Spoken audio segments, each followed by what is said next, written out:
मोजणी कोणी भरायची? कधी भरायची?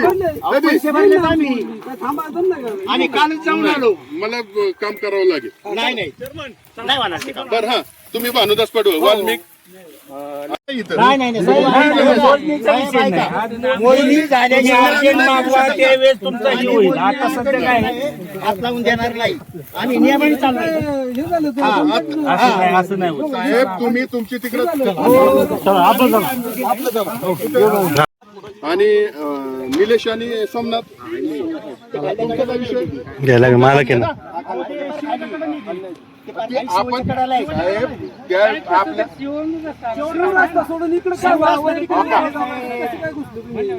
पडवळ हा माझा विषय नाहीये. तुम्ही लक्षात घ्या. मला जसा आदेश दिला त्याप्रमाणे मला काम करावं लागेल. अंमलबजावणी करायला आलेले मी तुम्हाला प्रेमात सांगतोय की तुम्हाला नाही? काही चॅलेंज करायचे ना ते तिथं करायचं. तुम्ही उद्या ह्या करून देणार नाही ती निर्णय करून देणार नाही काही असं म्हणायचं नाही. तुम्ही ऐका हा निर्णय लागलेला 2 महिने होत आले.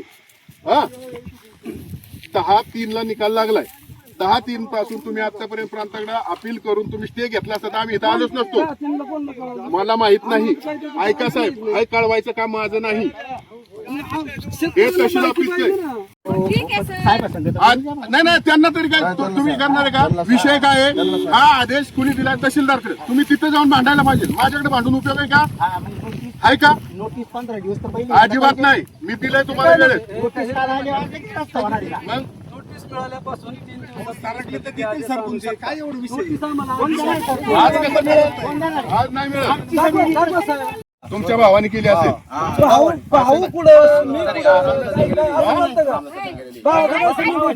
असं नसतं. तुम्ही घरी नव्हता तुमच्या असं नसतं. तुम्ही घरी नसला तर तुमच्या घरच्यांना द्यायचं असतं. नाही नाही असं नाही. आज सकाळी नोटीस पोहोचली मला 10 वाजता. हा तुमच्या घरच्यांचा विषय आहे. दोघंच वापरणार. तुम्हीच वापरणार. त्याचे काही शासन तुम्हाला काही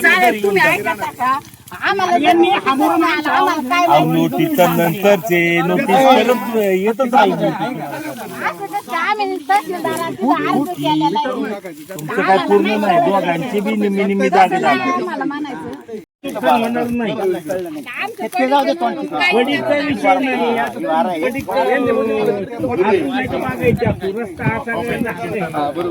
रस्ता मिळालंच पाहिजे. तुम्हालाच त्याचा फायदा आहे. जमीन आहे याचं पहिलं रस्ता होता.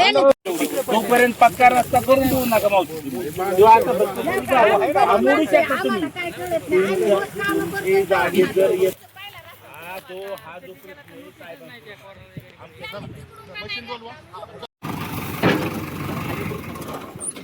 इकडे ना तिथं एक कोणतरी उभं राहील तेवढ्या मधलंच असं करून घ्यायचं. हा? तुमच्या बाजूनी सगळे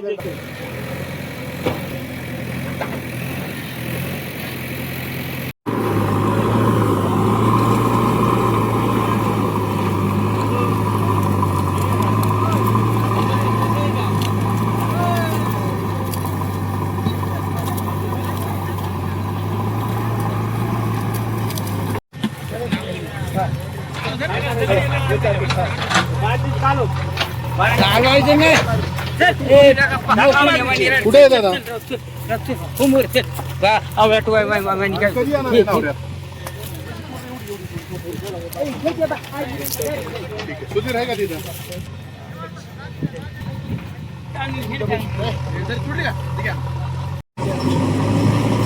वाघाई पाटील काय सांगाल? तुमचा रस्ता हा किती फुटाचा होतोय आणि सगळे राजी खुशीने सगळे तयार आहेत यायला आता? हो आता सरकारच्या नियमानुसार आम्हाला 12 फुटाचा रस्ता हा भेटलेला आहे. 12 फूट रुंदी आणि लांबी किती आहे टोटल ही रस्त्यापासून? लांब 2000 फूट येईल ही लांबी.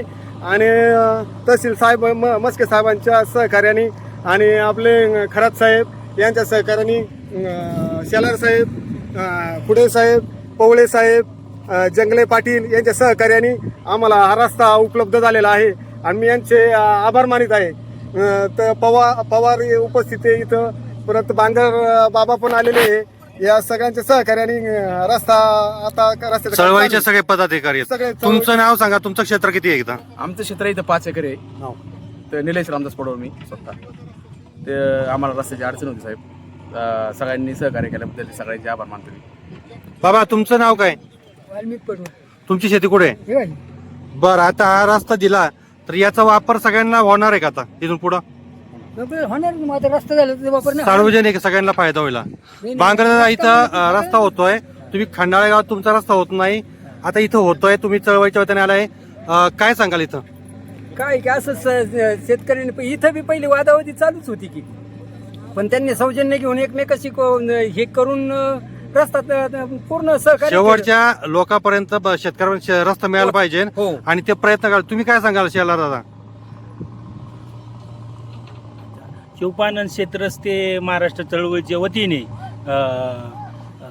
इथं आज प्रकाश वाखारे म्हणून यांचा रस्ता खुला होत आहे. सर्व शेतकऱ्यांनी असंच सौजन्य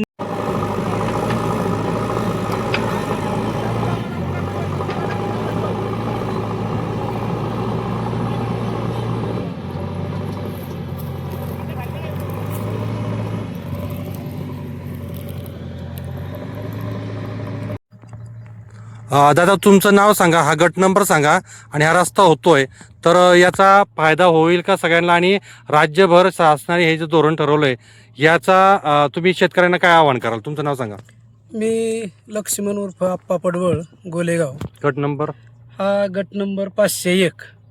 हा आमचा सगळा समायिक आहे, आमचा चुलत्याचा कोणता? नव्हता. हा इकडचा? हा, आपण उभे हा आहे. इकडचा. हा, आणि हा पलीकडचा कोणाचा आहे? करडे कड देवस्थान. देवाचा. हा देवस्थानचा आहे. हा, आणि हा कोणता सर्वे बांध आहे का मग? तसा सर्वे बांध नव्हता, पण आपण एक सहकार्य म्हणून आता शासनानं जे चालवलंय बा आनंद रस्ते खुले करायचं, शेतकऱ्यांच्या बांधापर्यंत रस्ता पाहिजे व्यवस्थित, किंवा ट्रॅक्टर गेला पाहिजे, तुमचं हार्वेस्टर गेलं पाहिजे.